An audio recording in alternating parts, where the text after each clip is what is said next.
Welcome back to Doki Summertime. Let's continue. Yo, Sayori, I heard you were having a meeting today as well. Would it be fine if I joined you all again? Her reply arrives a minute later. Yeah! See you at the park, Josh!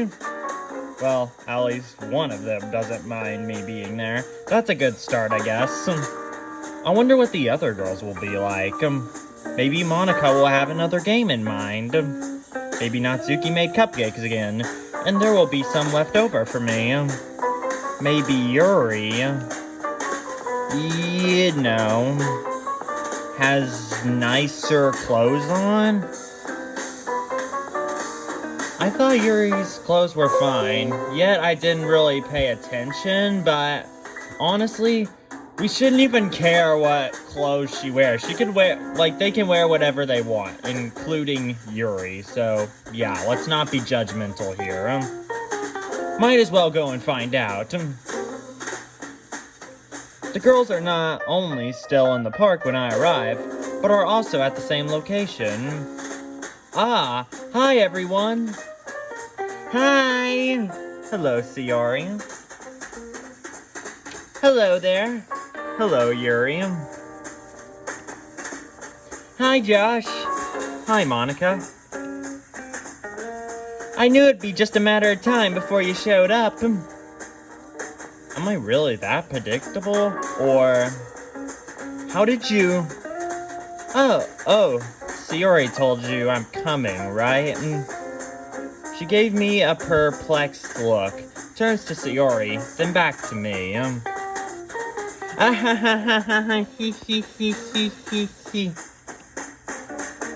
Yeah, she did. Now both of them look confused. There's probably something here that I'm not noticing. I look around, but see that Natsuki's nowhere to be seen. That might be it. Anyway, where was I? Monica? Yes, Josh? Don't take this the wrong way, but, wasn't Natsuki supposed to be here? No, not after yesterday.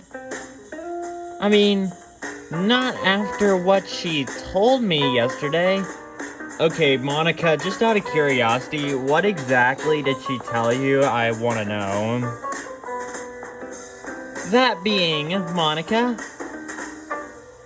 she said that she can't join us because she has to stay home to do some housework. Yet again, could it be for a similar reason as during the school year? Possibly. I don't want to assume anything, but let's just say it wouldn't be out of character for her to snap and get into trouble. I don't know Natsuki well enough to judge her character, but is she really that much of a troublemaker? Honestly, according to Doki Literature Club, she can be pretty grumpy, but I wouldn't say she's like a troublemaker, honestly. Yeah. Do you think she didn't join us because of something she did? No. Well, maybe. She's sometimes a little mean to us. Yeah, she can be, Sayori. I can totally agree with that. I think I get it. We all have those days. But it's not psychical for her at all. I don't think you're looking for the reason in the right place, Sayori. I don't think... I'm just trying to feel it out, you know? At least she's never acted up in the club, like I saw her do with some of the boys. Wait, Sayori, what boys? Is there like a boys club or something, or what? Can we really blame her for it? I personally emphasize with her when it comes to the rude comments the boys make in our school. However, I do draw the line at violence. Me too, Yuri. Me too. A few times, during moderately heated arguments, I was afraid she would try to hurt me. Luckily, it never came to that, right? No, not yet. ...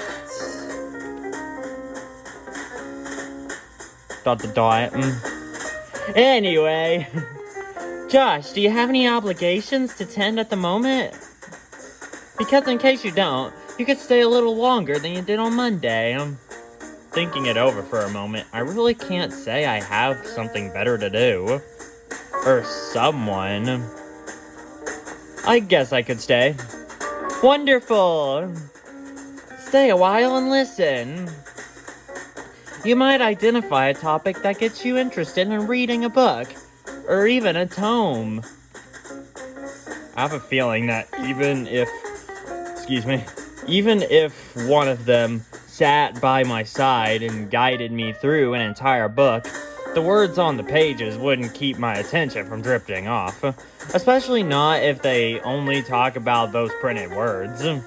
But hey, changed my mind. Now that's a good point to move on to something else. Right, Yuri? Me? Why me?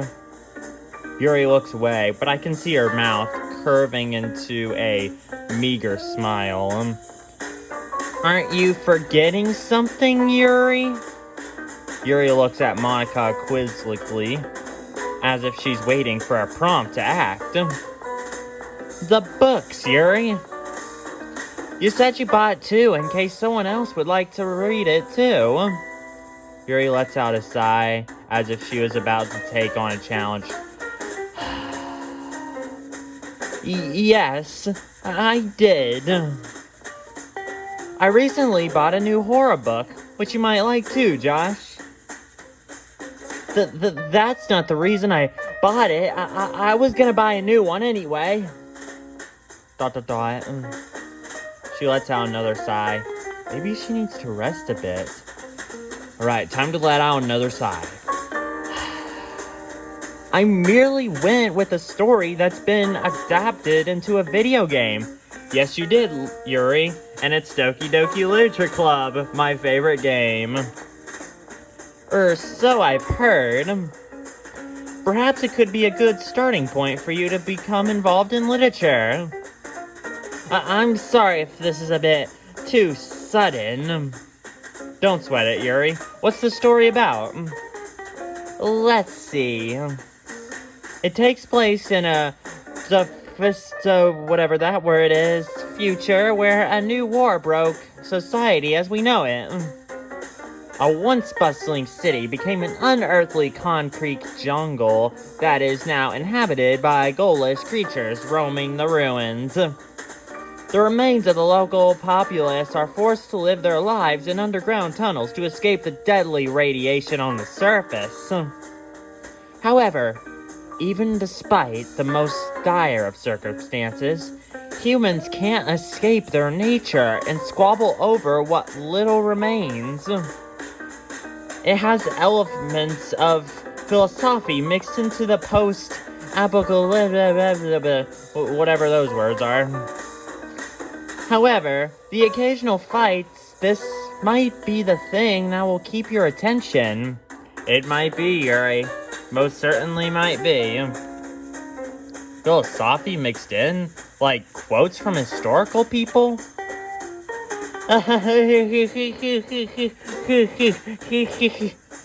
Not quite. You see, the writer explores the effects of such a wrenched existence on not only society, but the individuals copying with it day to day.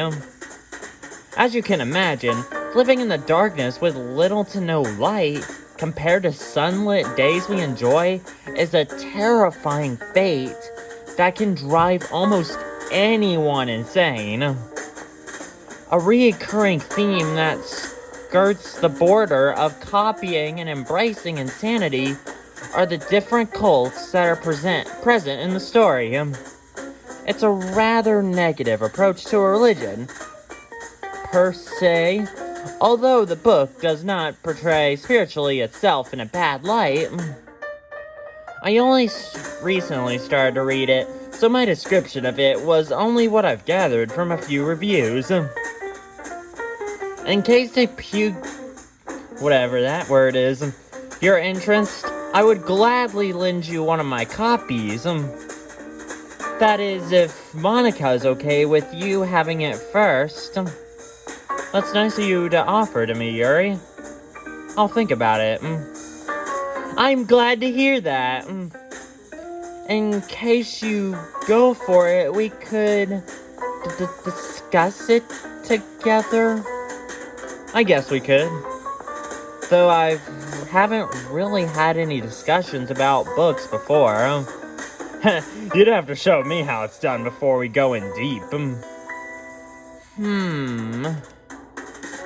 I would like that. Her voice gets lower, both in pitch and volume, as she said that.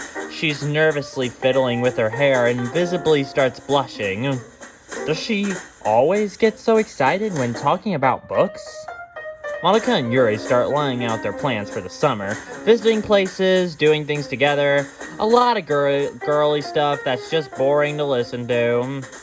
I look around at the park with a blank expression, and soon all the chatter just fades into the background.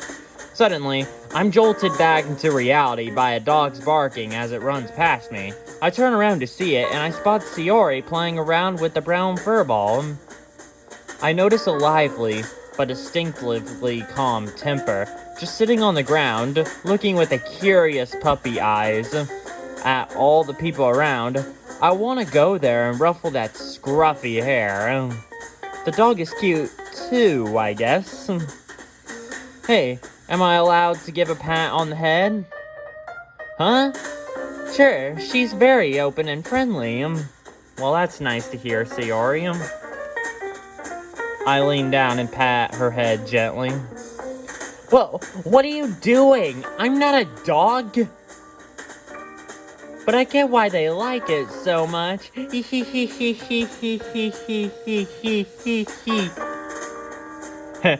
two seem like you'd be in tune with each other. Did it say anything nice to you? Woof woof. But I'm paraphrasing. Of course you are, Sayori. More like plagiarizing, because that's exactly what a dog says. She gets a chuckle out of me. For as long as I've known her, she's always had that ability, regardless of how upset I was. I remember this one time when she was over at her house, and I asked her what's the time. We had an old radio in the living room back then. She read the display and said, "It's 76.2 FM, whatever that is." I couldn't talk because I was laughing so hard. I teased her for at least a week with it, but she figured out it stopped being funny when she looks at me with sad puppy eyes. Josh, do you think I should ask my parents for a dog? They're like the perfect companions. I would walk him, feed him, teach him tricks, cuddle with him, and walk him. That's a pretty big responsibility, you know. And Sayori, you're my favorite character from Doki Doki Literature Club, so no offense at all, but you're not the most responsible literature girl I know. Besides, what happened to your cat? You mean Muffin? Muffin? I actually recognize that name because if y'all didn't know this, he's actually the mascot for my channel. If you look at my home page or my profile picture, it's actually a picture of my cat named Muffin. And apparently Sayori had him too, apparently. Looks like we had the same cat. So, if you're wondering what happened to Muffin, he's actually my pet, Sayori, now. I don't know how it happened. Maybe Mom stole him from you. Yeah, I'm gonna need to find out. Okay, anyway, let's continue. Well, he just left out my Rendo one day and never came back. Never even saw him anywhere in the city. Do you think he could have started a new life with a new identity? Maybe he's got into trouble with a local cat gang. Maybe he was secretly a cat burglar cat and roamed the city burglaries. There are no cat gangs, Sayori. Just because you haven't seen them, it doesn't mean they don't exist. Cats are very sneaky, you know. You're right about that, Sayori. You're right about that. While we're arguing about the possibility of a feline crime syndicate, the little dog rushed away. Clearly our subject was appalling. Wait! The petting isn't done yet! Sayori starts running after the new four-legged friend, but gives up when she notices it's running back toward its owner, an older man. Finished with their conversation, Monica comes up to me with the same confidence. Everyone admires her for him. Josh, do you mind if I ask you a few questions? Sure, Monica. As long as you're not trying to sell me something, I'm an open book.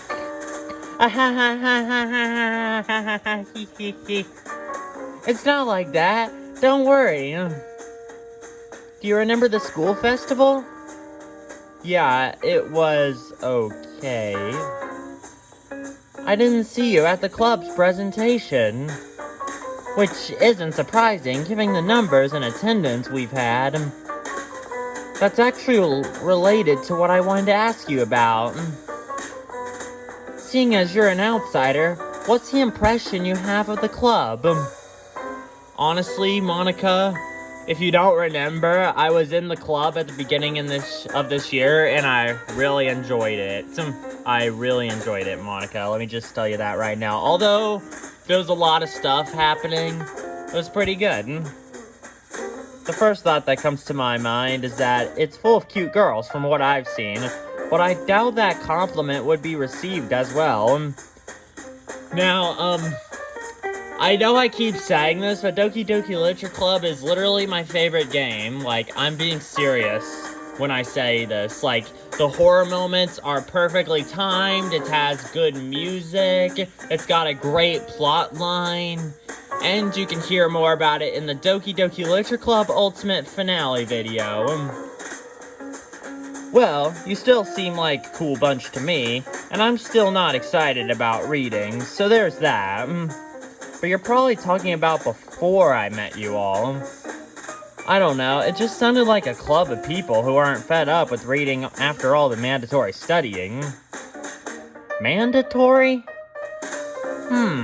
That's a perspective I don't consider. People tend to dislike things that are forced upon them, even if it's in their own best interest, don't they? I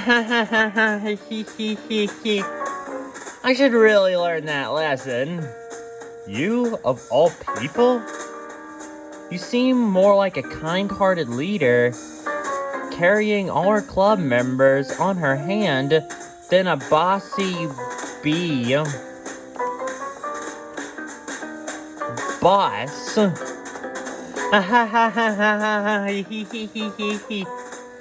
I'm glad you view me that way. We'll continue this in another video.